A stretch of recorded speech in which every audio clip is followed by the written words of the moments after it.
1951 को चलकर आए हैं, सतलोक से गति करके आए हैं।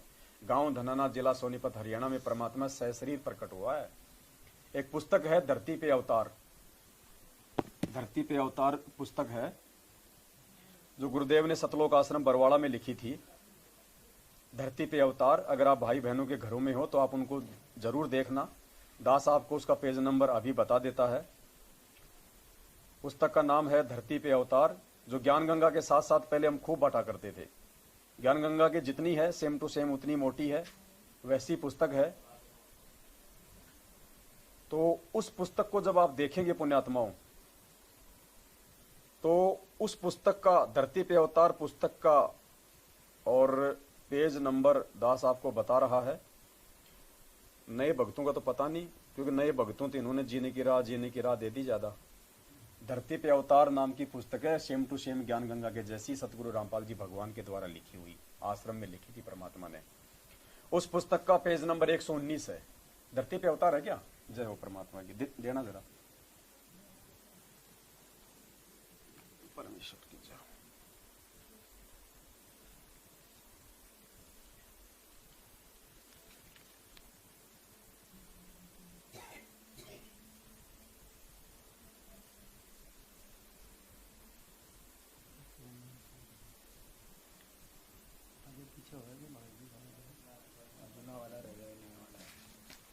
इसमें दूसरा हो सकता है कोई। बहन जी ये पुस्तक वो नहीं है, ये तो खाली अवतार है, धरती पर अवतार है। मोटी पुस्तक है, बड़ी। ज्ञान गंगा के जैसी पुस्तक है, मोटी। ये तो खाली अवतार है। उस पे भी सेम टू सेम ऐसी फोटो है, लेकिन उस पे कौन सी फोटो है तो ऐसी फोटो उस पे भी। हाँ, तो ये अलग ही पुस्तक है। ये इन्होंने छापी है, इसका मतलब। हाँ, ये बाद की पुस्तक है। Sector 3 Bawana industrial area. हाँ, ये बाद की पुस्तक है। लेखक तथा प्रकाशक प्रचार प्रसार समिति सर्व भगत सतलोक आश्रम, ये बाद की है। इसमें इन्होंने बहुत छोटी कर दी इस पुस्तक को, बाकी बहुत मोटी थी ये तो।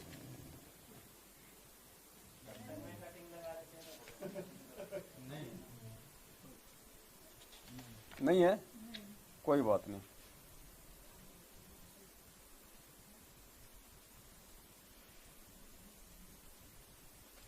देखता हूं इसमें अगर मिल जाए तो बहुत अच्छी बात है, कहीं ओला सोला।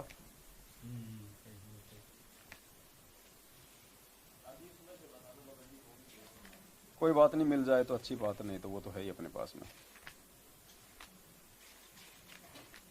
इसमें तो टोटल पेज ही 119 है। देखा ये क्या हो गया, इतनी पतली कैसे हो गई है?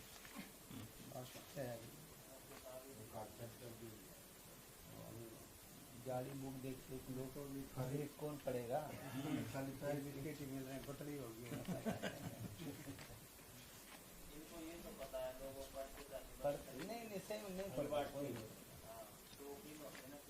इसमें नहीं है पुण्यात्मा, इन्होंने इस पुस्तक को चेंज कर दिया है, इसको बहुत ही छोटी कर दिया है, काफी कुछ निकाल दिया इसमें से।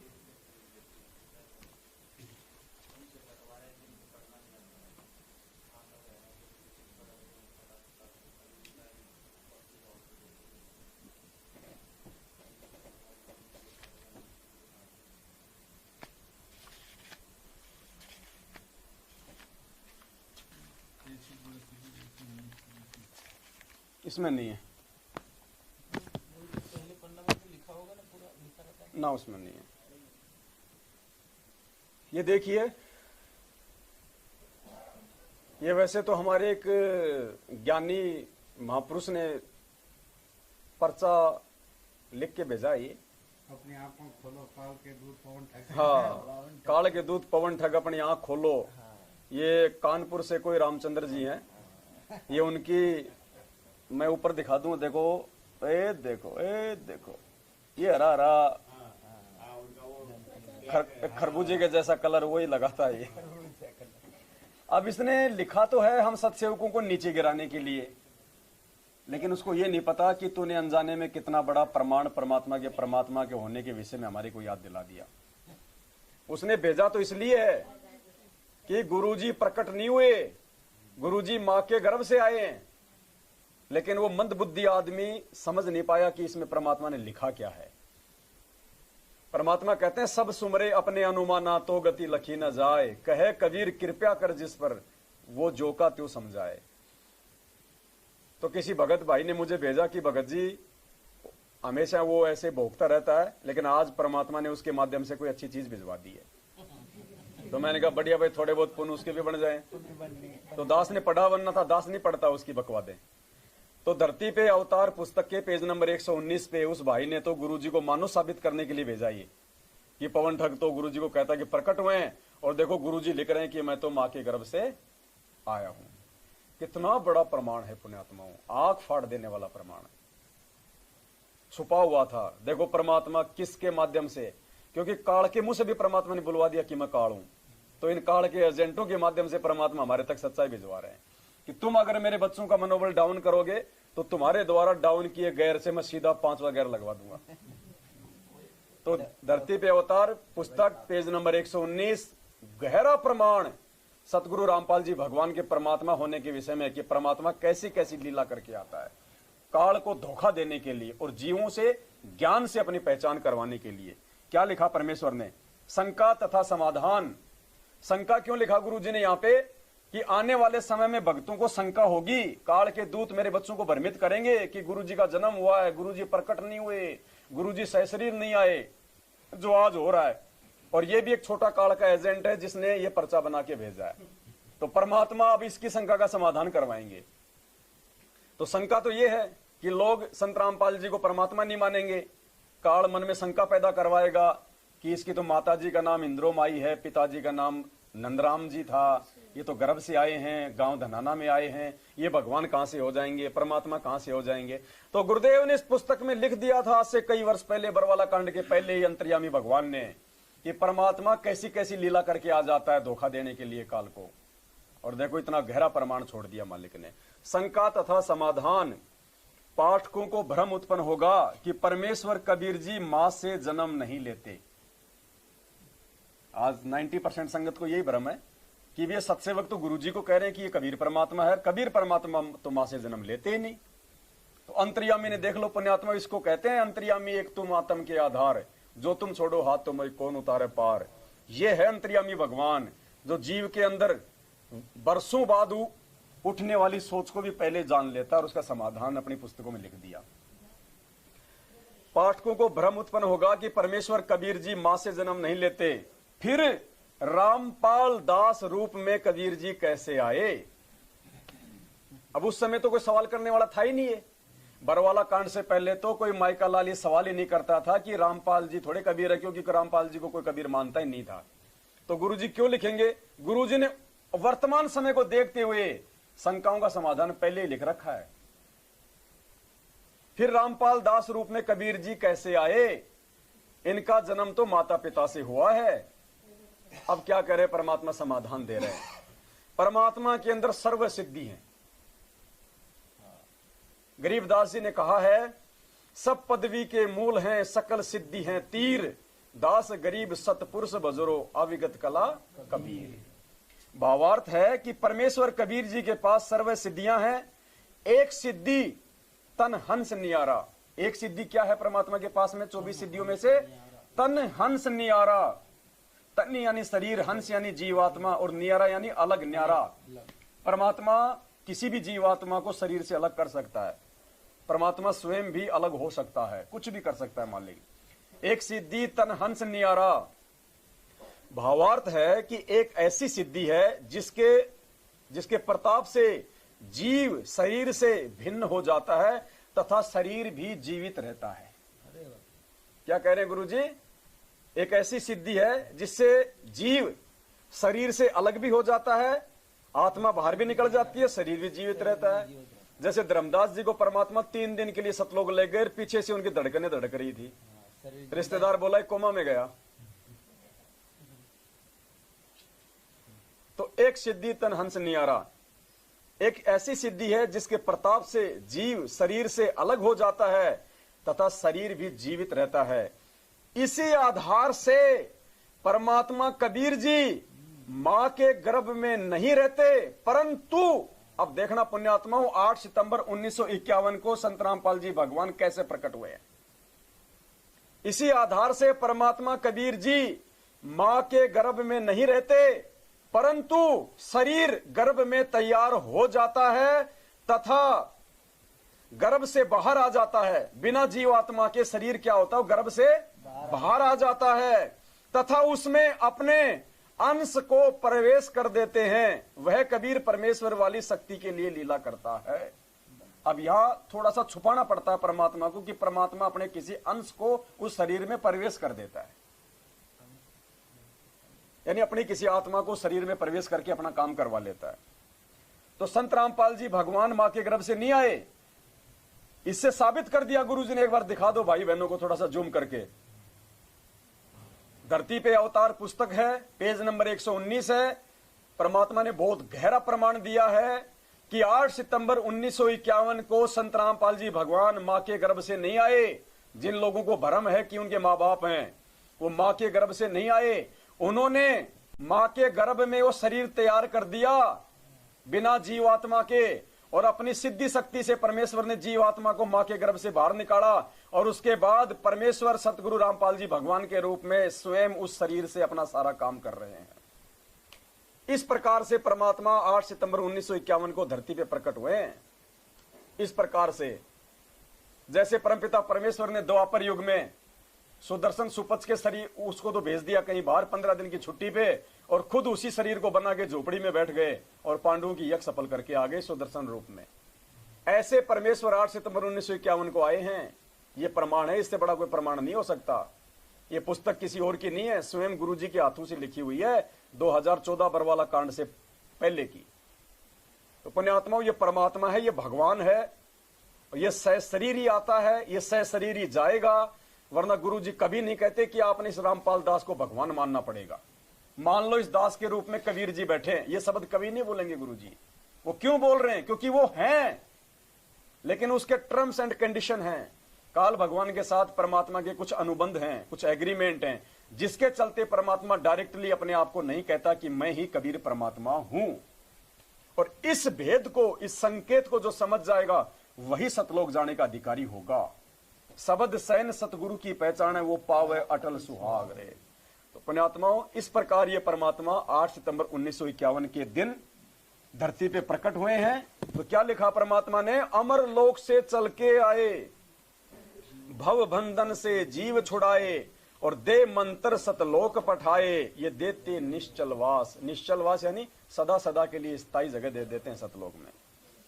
फिर परमेश्वर कहते हैं, हमको आदेश दे रहे, परमात्मा निर्देश दे रहे हैं कि पाप पुण्य को हरदम तोलूं, घर घर में मैं कहती डोलूं, दुश्मन मीत सभी से बोलूं, तुम करियो अवन की ख्यास। पाप पुण्य को हरदम तोलूं। परमेश्वर कह रहे कि मेरे से तत्व ज्ञान लेने के बाद में तुम पाप और पुण्य को पहचानो कि कौन से अच्छे कर्म करने से तुम्हारे पुण्य बनेंगे और कौन से कुकर्म करने से तुम्हारे पाप कर्म बनेंगे।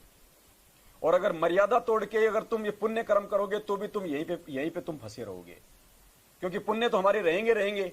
अगर मर्यादा में रह के अगर हम ये पुण्य करेंगे, 5 यज्ञ करेंगे, दान धर्म करेंगे, तो हम सतलोक जाएंगे। मर्यादा तोड़ के यदि हम ये पुण्य करेंगे तो पार तो होंगे नहीं, और पुण्य भगवान ने फिर हमारे को अगले जन्मों में देने पड़ेंगे। तो ये पुण्य जो मर्यादा तोड़ के किए जाते हैं, जैसे मैनेजमेंट वाले कर रहे हैं, तो हमने यही भोगने पड़ेंगे, गद्दे कुत्ते बन बन के, या इन देवी देवताओं के इन लोकों में राज करके हम यही हमारे को ये पुण्य भोगने पड़ेंगे। ये पुण्य भी हमारे को बांध के रखेंगे। तो परमात्मा कहते हैं भगत को विचार करना चाहिए पाप और पुण्य के विषय में भी। पाप पुण्य को हरदम तोलूं, घर घर में मैं कहती डोलूं, दुश्मन मीत सभी से बोलूं, तुम करियो अवन की। आदेश दे रहे परमात्मा कि जब भी अपने भगवान का घर पे सत्संग रखवाओ तो दुश्मन मीत, आड़ोसी पाड़ोसी सबको सूचना दो। और यहाँ वो सारनामी लोग बताओ सत्संग ही नहीं करने दे रहे, साथ संगति नहीं करने दे रहे, तो बताओ ये परमात्मा की वाणियों पे कौन चल रहा है? तो हम तो उस भगवान की तरह छुप छुपा के अपना काम निकाल रहे हैं। यहाँ चाहे 150 बैठे कोई बड़ी बात नहीं, लेकिन वीडियो को लाखों देखेंगे। हमारा मकसद है वीडियो बनाना, क्योंकि कहा ना गुरु जी ने कि झोपड़ी झोपड़ी में भगवान ने मोबाइल पहुंचा दिए। और बच्चों, जन जन तक सच्चाई पहुंचा दो आप। पुण्यात्माओं, ये भगवान ने दिए कैमरे, ये मोबाइल, ये इंटरनेट, नहीं तो 5 आदमी भी भगवान का ज्ञान नहीं स्वीकार करे। 5 आदमी भी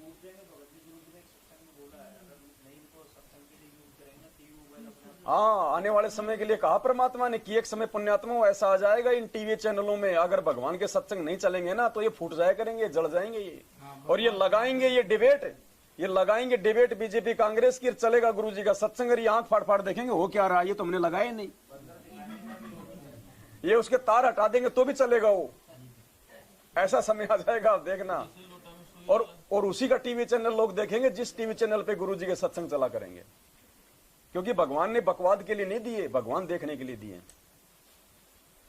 आगे परमात्मा कहते हैं दुश्मन मीत सभी से बोलूं तुम करियो आवन की ख्यास, मारे भगत महात्मा आवेंगे वो शब्द साहिब के। अब देखो इस मालिक की वाणियों के अनुसार ये आज हो रहा है। आज से पहले कभी संगत वाले गुरु जी के शब्द गाया करते थे क्या? डरते थे कहीं नाम खंडन ना हो जाए। अरे गुरु जी के शब्द गाने से उसका भगत डर रहा है। ये तो सात संगतियों से शुरुआत हुई है परमात्मा के भजन गाने की, शब्द गाने की, और नए नए परमात्मा के शब्द बना के गाने की। तो परमात्मा क्या कह रहे हैं, जिस भगत भाई बहन के घर पे सत्संग होगा, समागम होगा, सात संगति होगी, क्या होगा? हमारे भगत महात्मा आवेंगे, कि मेरे भगत भाई आएंगे, मेरे गुरु भाई आएंगे, महान आत्माएं आएंगी, वो शब्द साहिब के गाएंगे। साहिब यानी सतगुरु रामपाल जी भगवान की चर्चा करेंगे, महिमा करेंगे, भजन गाएंगे, ज्ञान की बातें होंगी। मारे भरम भूत मिट जावेंगे।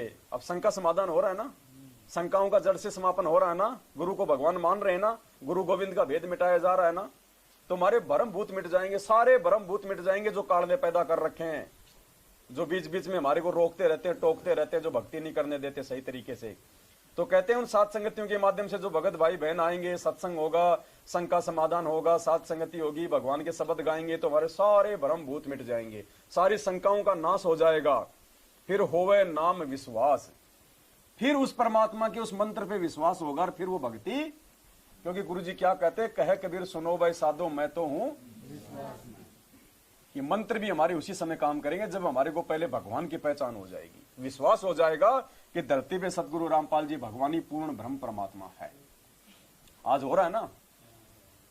फिर मालिक कहते हैं नगर निवासी सब ही आना, आपस के मतभेद मिटाना, कोई दिन में सबको चले जाना, या झूठी जग की दुख मेटे और सुख का दाता, पूर्ण ब्रह्म है आप विधाता। यही परमात्मा है जो हमारे दुखों का सत्यानाश करता है, हमें सुख देता है भक्ति करवा के, मर्यादा में रख के। और ये पूर्ण ब्रह्म आप ही है, पूर्ण ब्रह्म आप विधाता, ये खुद ही परमात्मा है। नित्य नियम पढ़ते हैं ना, पेज नंबर वाणी संख्या 51 और उसमें 52 में, कि साहिब से सतगुरु भय और सतगुरु से भय संत, धर धर वेख विशाल अंग, ये खेल आदि और अंग। और साहिब से सतगुरु भय, सतगुरु से भय साध, ये तीनों अंग एक हैं, गति कुछ अगमागाध। खुद ही ये परमात्मा है, खुद ही ये भगत बनता है, खुद ही ये दास बनता है, खुद ही ये सतगुरु बनता है, साहिब तो है ही है। तो पुण्यात्माओं आज इस साहिब की पहचान होगी हमें। जब चाहे चोला धर आता, हुआ सुल्तानी का ख्वास। जब चाहे चोला धर के आ जाए, इसके अनंत कोटि रूप है परमात्मा के। कहते काशी में केशव बनाया, काशी में केशव भी ये खुद ही परमात्मा बन के आए थे। सम्मन के घर भोग लगाया, और सेऊ धड़ पे शीश चढ़ाया, यो काटे कर्म की फांस। और जिस घर का ये होता पाठ जी, आज जिस घर में परमात्मा का ये पाठ हुआ है, जिस घर में परमात्मा की रोज नित्य नियम होते पाठ होते हैं, जिस घर में सात संगति होती है, उन भक्तों के होते ठाठ जी। ठाठ मतलब परमात्मा भक्ति का सेठ बना देता है, ठाठ बाट कर देता है। माया तो परमात्मा वैसे नहीं देगा भगत को, जिसको पार करना होगा उसको। तो मालिक कहते हैं दानी को नहीं देत हूं ना राखूं वर्ष करोड़, या माया है कंजूस की बंदी, कंजूस के गल में डोर। कि ये धन तो मैं कंजूस को देता हूं, जो खर्च करते हुए डरता है, नरसी की तरह। दानी को नहीं देता हूं, जो दान करेगा उसको धन नहीं दूंगा। तो भक्तों को टेंशन हो गई कि हम तो करते इसलिए कि एक आप ही कहते हो गुरु जी एक दोगे तो तुम्हारे को 1000 गुना मिलेगा, अब आप मिलेगा नहीं तो देंगे क्यों? तो परमात्मा ने कहा कि फिर आप क्या दोगे आप दान करने वाले को? तो भगवान कहते हैं दानी को तो मैं देत हूं ज्ञान ध्यान विश्वास, भक्ति गरीबी बंदगी, जो निपजे मेरा दास।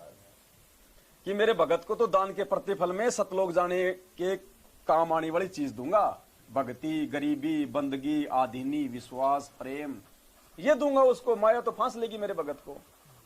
क्यों? परमात्मा ने बताया कि एक माया दुख भंजनी, एक माया दुख मूल, कि एक माया तो दुखों का मेन कारण है और एक माया दुखों को हरने वाली है। एक माया दुख भंजनी, एक माया दुख मूल, एक माया तो फूल है और एक माया तो गंध है और एक माया है फूल। तो भक्तों ने कहा कि जी कौन सी तो वो दुख देने वाला है, कौन सा धन तो जो है भक्तों को जो है दुख देता है, कौन सा भक्तों को सुख देता है, कौन सा फूल है, कौन सी गंध है। तो मालिक ने कहा कि दान माया दुख भंजनी, दान माया दुख भंजनी और जोड़त है दुख मूल। अभय अंतर की गंध है, वो दिखत की है फूल। दिखने में तो बहुत अच्छी लगती है, छोरा 1 करोड़ कमा रहा है, महीने का 1 लाख ला रहा है, और छोरा फिर ले आया 50 लाख की गाड़ी, ठोक दी नहर में, वह गाड़ी भी डूब गई, छोरा भी डूब गया, बन गई ना वो दुख की मूल। और भगत अगर हिसाब से कमाएगा और हिसाब से दान धर्म करेगा तो परमात्मा प्रसन्न होगा, बकवाद के लिए घर में पैसा बचेगा ही नहीं। तो परमात्मा कहते हैं भाई भूले भटके अगर किसी भगत के घर में पैसा भी अनाप शनाप आ रहा है तो परमात्मा कहते हैं नौका में पानी बढ़े और घर में बढ़ जा दाम, दोनों हाथ उलटियो यो ही शाणु काम।